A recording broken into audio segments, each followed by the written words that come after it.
Panayota Nicolaidou, and we are here with another episode of your Security Boost, in which we demystify security and simplify protection for your personal and business valuable assets. I hope you're having an amazing day, and thank you so much for tuning in. Today, we are going to talk about the encryption debate. From time to time, governments are discussing about banning encryption, but encryption is not the barrier to fight cyber criminals. There are other solutions. So today, we are going to discuss the real solutions to fight cyber criminals. A few months ago, I posted an article about the mistake governments would make by banning encryption as a way to control cyber criminals. One of the replies I received to that article was from a Medium user who goes by the name Middle Ground, and this answer got me thinking for months now. I would like to thank that person for the question I was asked, because I always love challenges. Obviously, it is one thing to say, don't do that, and another thing to promote alternative ways with every answer. I love protecting people, and I believe my job allows me to fulfill this need. That is why I understand and deeply respect everyone who is on the front line of protecting people by risking their lives, and that is why I cannot deny the value of their work. Doing otherwise would be irrational and would move me away from my ethics. Governments have departments that allow people to live with freedom, and without them, we would be living in chaotic and dangerous environments. Reminders of this chaos are terrorism attacks that take place all over the world. And due to my chosen career, I'm one of those people that puts knowledge and experience on daily basis in order to fight and eliminate these attacks.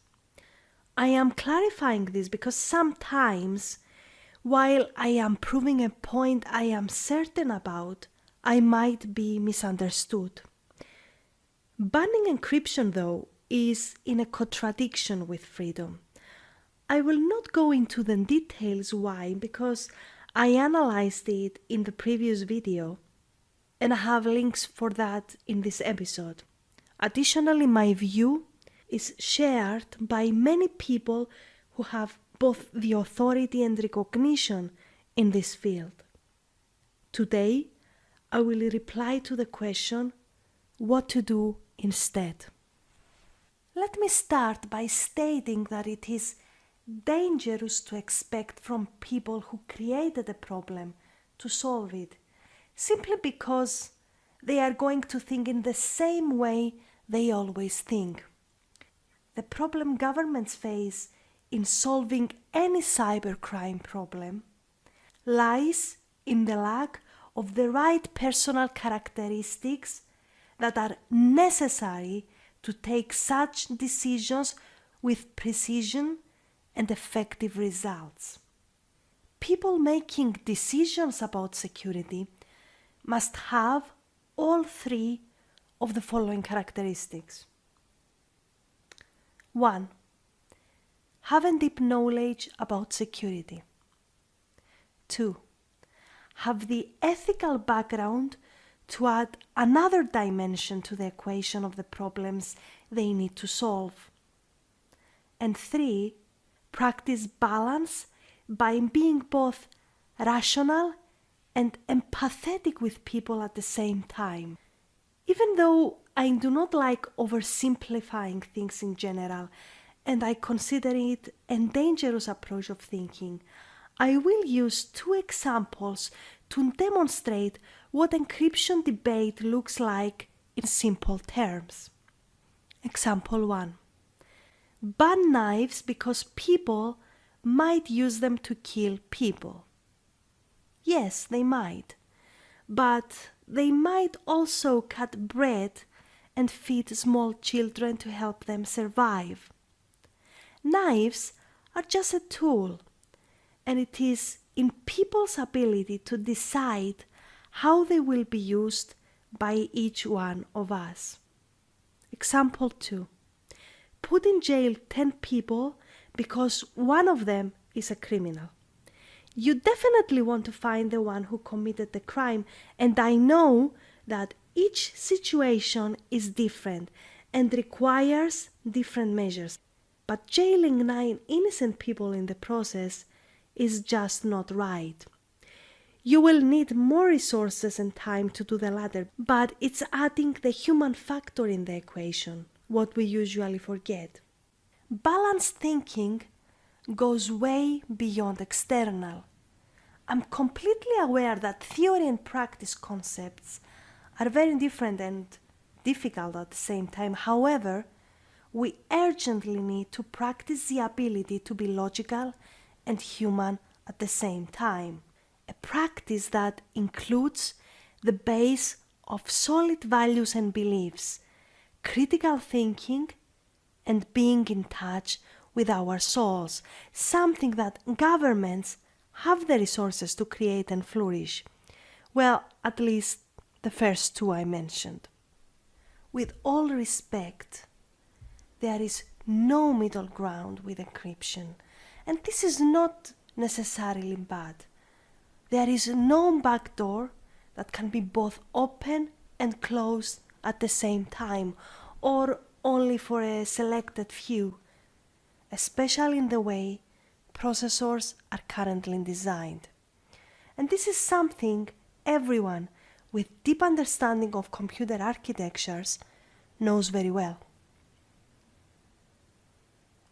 If we were discussing a clean slate architecture that at the moment does not exist, it would be a completely different story. Encryption is just a tree in the wood. Sure, cyber criminals hide behind that tree as well.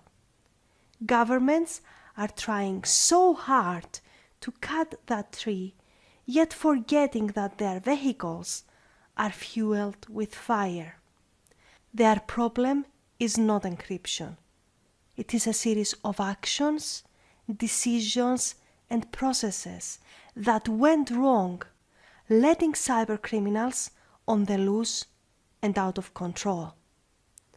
At the right time, it is good to stop focusing on one thing and start considering the big picture.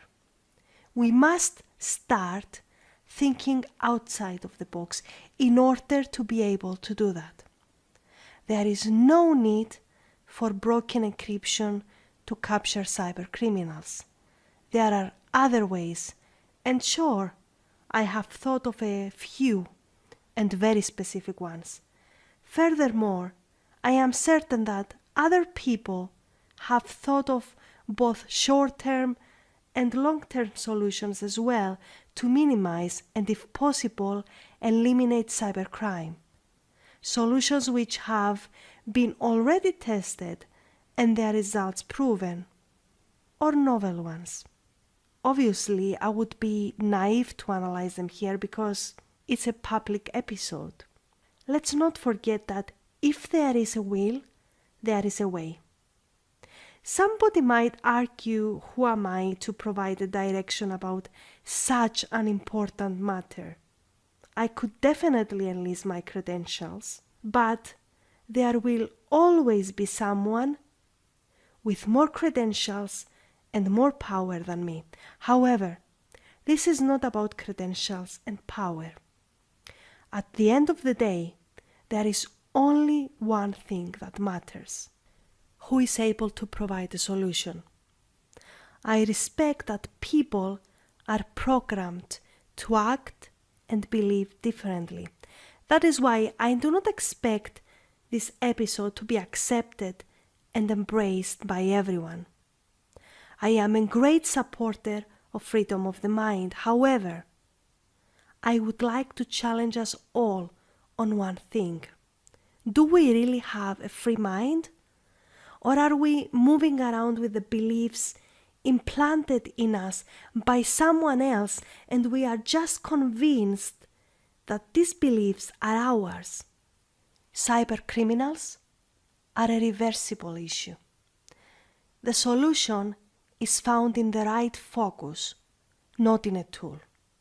Encryption is just a tool. As soon as you take it away, another tool will appear, and this will turn into a never-ending game until we decide to deal with the cause of the problem. We need to hit the core of the problem, and encryption is just in the perimeter. I am certain the right people can interpret the messages of this episode. Over to you now. If you found this episode useful, share it with others. Remember, fighting cybercriminals is a collective effort, and each one of us can contribute to this. I would also like to hear your thoughts about this issue.